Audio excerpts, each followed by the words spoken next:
Good morning, everybody. I'm out here with our 8-year-old Staffie, Zoe, working on e-collar heel. What a beautiful morning it is. When we're working on heel and we don't have the leash, we don't want to rely on the leash to constantly wrangle her into position or constantly having her be pulling us. We're using our e-collar to keep her head in that nice spot next to and slightly behind my leg. So if she's going too far forward, I use my stim. If she's lagging too far behind, I use my tone and it speeds her up.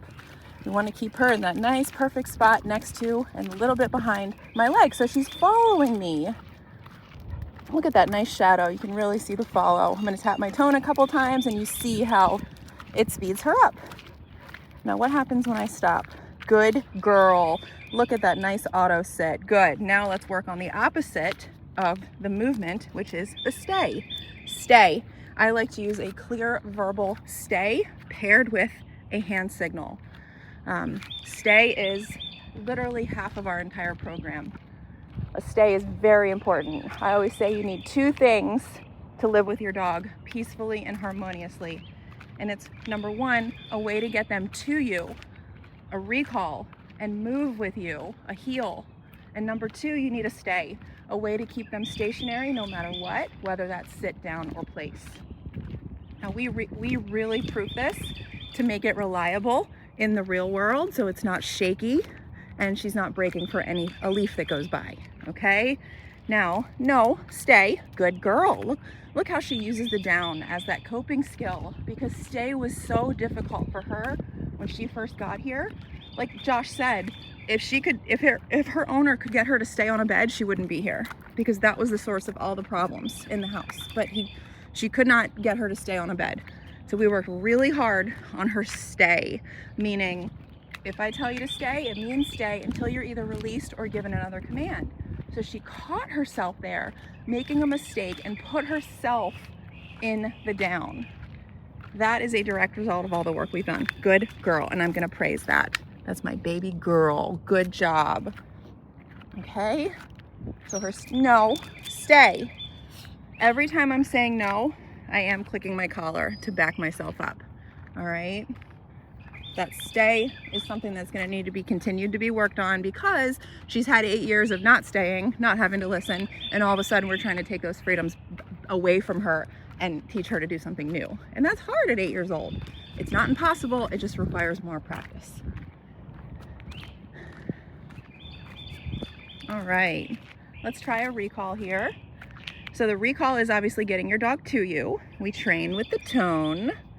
Okay, so I'm gonna say C-O-M-E, tap the tone, and praise her when she's on the way. Come, that's my good girl, Zoe. Good job. Bam, right to me. I love that. Right into a sit. Notice she doesn't come and jump.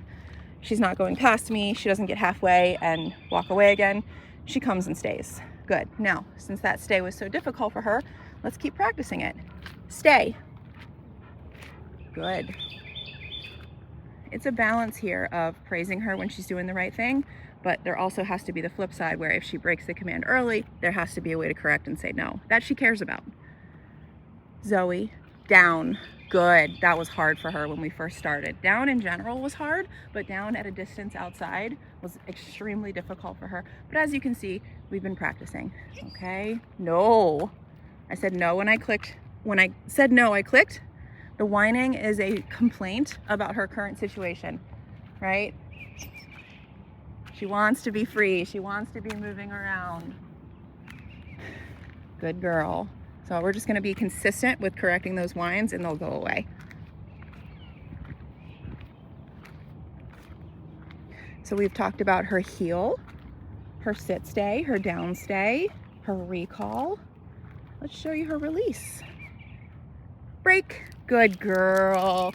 All right, now when she's free, it obviously doesn't mean she can just start running away. She can start barking, eating stuff off the ground. She doesn't have to be in heel. However, we still have ways to correct if she does something we don't like. But it gives us a nice way to enjoy her without commands. Yeah, see, look at the little check-ins. That's a direct result of the training. Let's see if I can get a recall. Come. That's my good girl. Come on, honey. Let me explain why this is so hard for her. That's my good girl. Good. Look at this perfect position. Okay. That recall, I tapped the tone. You could see her motivation was to go to the house, right? She wants to go back into the house. That's where her bed is. That's where she's comfortable, right? So she wants to go to the house. She hears the recall. She chooses to prioritize listening instead of doing what she wants. And that's how I know the dogs are on the right track. They're almost at the end of their program. Good girl. Getting them to listen even when they might want to do something else is the whole game. Break. Good girl, Zoe.